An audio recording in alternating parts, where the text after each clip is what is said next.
welcome to my channel. Today I'm going to be doing a walkthrough of my 2017 and 2018 teacher planner. This is version 1.0. This is the very first planner that I've designed, and I'm really excited to share it with you. This has been my passion project over the last 6 months or so. So here we go. So this is the cover, and it comes in a standard, just some diagonal lines. It's pretty clean. I've included in the planner package a bunch of different cover options for the colors. I personally like to have a lot of colors in rainbow, so I chose the rainbow design, but you could also use the ones that are a little bit more subtle in color. I have one that has just all gray with the blue. I also included some covers where the speech bubble is empty, so you can go ahead and put your name here or personalize it in whichever way you want to. The back cover also has the same design, it's just without the speech bubble. Now to start in the inside, here is the first page. On mine, I went ahead and when I laminated my cover, I just put in some lined paper on the back to kind of serve as a dashboard. I'm also going to be doing a planner hacks video in a little bit that'll show you some of the ways that I customized my planner and made it a little bit more fancy. Be on the lookout for that. As soon as you open up the planner, you'll see here we have the random hello logo, and it's got the teacher planner. This is an about me section for your name, email, phone number, your Twitter handle, just other information if you'd like to include that there, and the classes that I'm teaching this year. On the other side I have my school. We have the name, address, the district, the room number, the phone number, and the class extension number. Now if you go right into the planner, you'll see here that we have our emergency contacts, just 2. And then under this is something that I'm really hoping to make a lot of use of this year. I'm terrible at keeping in touch with my teacher mentors and friends, and I'm terrible at really reaching out for help when I need advice. So I intentionally put this section in to write down some people that I know I can count on to just call out when I'm stuck on a lesson plan idea, or when I don't know how to manage maybe a student situation, or I don't know how to teach a specific concept and I'm getting stuck, or even if I just have a great idea but I want some feedback. I wanted to make a place intentionally for the purpose of reaching out to those people when I should be reaching out to them. So I would also encourage you to use this section to find people that you can rely on to share your struggles, and also to encourage each other and to be better teachers. Here I have my important student information section. I have just a few lines for student medical information and student accommodations. Now I know for some of you this is not enough space, and I'm not sure if this is going to be enough space for me either, but I wanted a place where I can write it down and hopefully then remember the different needs that my students have. Following that is the curriculum mapping page. Now, included in the standard PDF, there's only one set, but if you teach multiple preps, you can print the same pages multiple times. So for instance, this is a planner that I made for a teacher friend of mine, and so I have multiple sets of the same curriculum mapping pages for her. Also, in the planner that I've included, this box here is empty so that you can label it in whatever way you would like to. For hers, I went ahead and added in semester 1, semester 2, because I knew that that's how her classes were going to be laid out. Following the curriculum mapping section is the very first month, which is July of 2017. I have 2 versions of the planner included. There's ones with Bible verses here just for encouragement or inspiration, and I also included one without for those of you who are not interested in that. You'll notice here that I went with kind of not really a chevron print, but more of an arrow print design. Each month will have 2 colors that alternate, and then the month itself will have a general color scheme for it overall. So I've got this blue here that goes along the top. I know some teachers like to have the month start on Monday, but I get really confused when I look at standard calendars that have Sunday as the first day of the week, and then teacher calendars that have Monday on the first day of the week. So I went with more of just the standard calendar. My calendar does start on July 2nd, just because it's one day and I didn't want to have to use a half box just for that one day.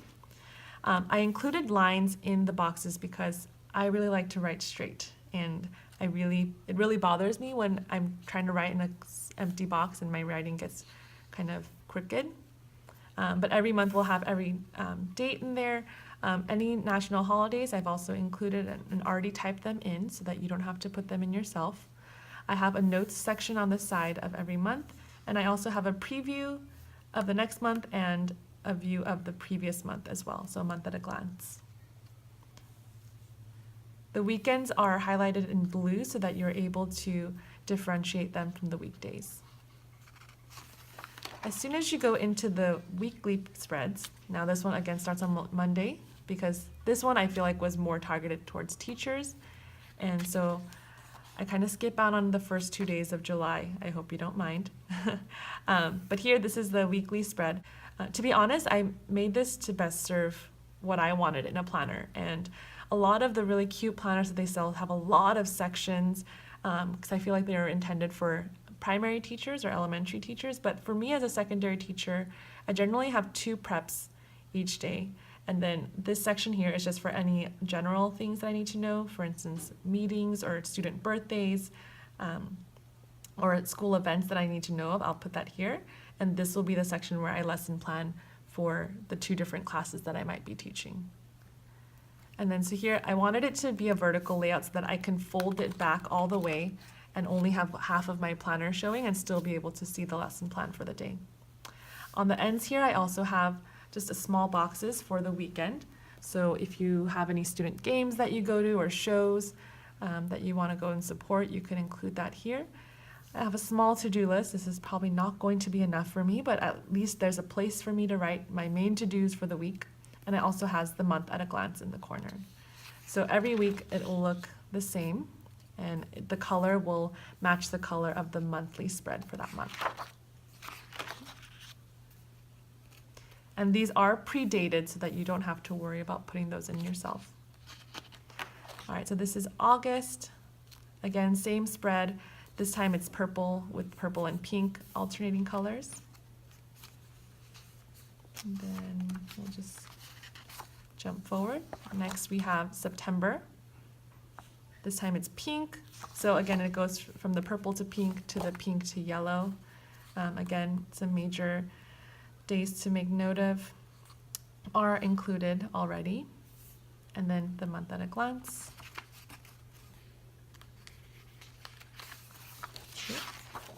Here we have October.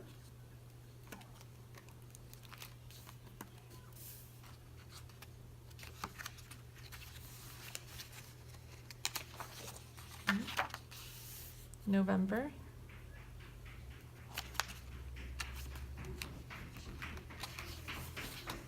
These pages don't want to turn. December. So the color scheme will loop again, starting from the blue to the purple to the pink to the yellow and then to the green and then back to the blue. And that'll just repeat. So after all of those monthly and weekly spreads, oh, I had some printing errors here. The monthly spreads go up to June 2018, and then the weekly spread has just an extra day there for Sunday. And then it starts the notes pages. Now, I was thinking about having both the grid lines and the just lined paper lines, but personally, as a math teacher, I need graph paper more than I need just lined paper, and I don't mind using graph paper as lined paper. So I went for a light gray grid. These are 1/5 inch squares, so I like to keep it small. I also included a little bit of a darker line that kind of splits the page into 4 quadrants. Now the reason for that is when I take notes at a meeting or just any situation like that, I don't tend to use the entire page. And so I wanted to kind of be able to space myself out, whether I just want to use 1/4 of the page or if I wanted to use half the page, and just having these natural lines already there to help me even out my space. I've also included just a little banner that will change colors on each page in case I want to title this page as something specific. I'll probably also be using this page to be making my seating charts for the class. Personally, I like things to be scaled images, so I'll probably actually use the squares to make a scaled copy of my classroom to help me arrange the seating more efficiently. So again, the different colors on top here, and the original pack will come with, I believe, 20 pages of notes. But again, if you print the extra notes pages document, you can stick that in at the very end to extend the number of notes pages you have. Following the notes pages, we have the student checklist. I just went for a simple, no color, just gray scale design. Here, there's some space right above here, so in case you want to label this as a specific class. The students go from 1 to 35. And then here there are 15 columns that you can use. I designed it specifically so that regardless of which side of the page I am using, that I am able to look at all the students. So if I were to fold this back and just look at this half, I can see my students, and same thing on this side. So I don't have to leave my planner open at all times. What you could also do if you're going to be using multiple sheets for the same number of students is you can cut along this side and only have to write your students' names once. For each side. So let's say if I plan on using 4 of these sheets for a class, then I can cut through some of them so that I only have to list their names once on either side so that I don't have to rewrite their names over and over again. Again, the original pack comes with 5 sets of 2 pages. You're more than welcome to print the extra checklist pages so that in case you have more students or if you have more pages that you use for that. Now, after the student checklist pages is the logs. So I personally like to log everything. I like to log my expenses. I like to log things I've done, and I really like to document things. So the original pack comes with 2 of each page. For my teacher friend, I just included 1 of each page because I'm not quite sure if she's really going to be using these sections as much as I am. So you can think about how many of each section you want. You'll notice, however, though, that the pages, I've made all of the pages in the planner to be specifically for a certain side of the page. So the margins on the left side pages are bigger on the right, and the margins on the right side pages are bigger on the left. So be mindful of that when you're making your copies. If you're not too picky about formatting, you might not even notice, so you might not have to worry about that. But if you are, be mindful that my pages are designed specifically to either be on the left side or on the right side. So here's an expensive page.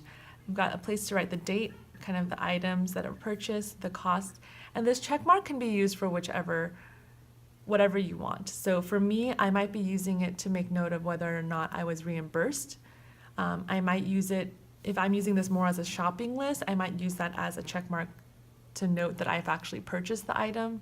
So you can decide how you want to use that check mark, and again, you can print as many of these as you need.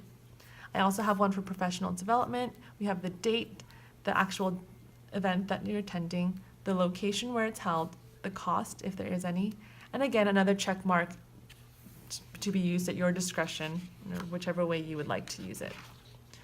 Next, we have the songs to remember. Now, I love music, but I always forget. Like I hear a song and I'm like, oh, I love that song. I really want to listen to that again. But I forget it every time. So I figured I'm going to put a place to just write some of my favorite songs or songs that I like to listen to in the moment and see kind of how that list builds over the school year. I also have this section here. This is movies watched this year. I love going to the movies, especially on opening night. It's kind of just a tradition of mine. So I want to be able to write the movies I've watched, whether it's in theaters or just at home, and kind of give myself a little 5-star rating of whether or not I liked the movie. And then lastly, I also have the shows I've watched this year. My teacher friend that I'll be giving this to is a big Netflix fan, and she loves to watch different shows and multiple seasons. And so I figured this would be a similar page to the movies page, but she's a lot more into shows, so that's more appropriate for her. And then at the very end of the planner is a section for you to log some ideas for next year. Now, I always write little ideas on little Post-it notes, but I can never keep track of where they are. And so I figured this will be a good way for me to have one place where I can find all of my ideas for next year. I have 4 kind of headings already printed, and then some extra pages that are blank. But here we have classroom organization and management. So different management ideas, organization ideas, teaching, and then other. you can go ahead, and then I also included some that are blank, so you can decide what headers you would like for yourself.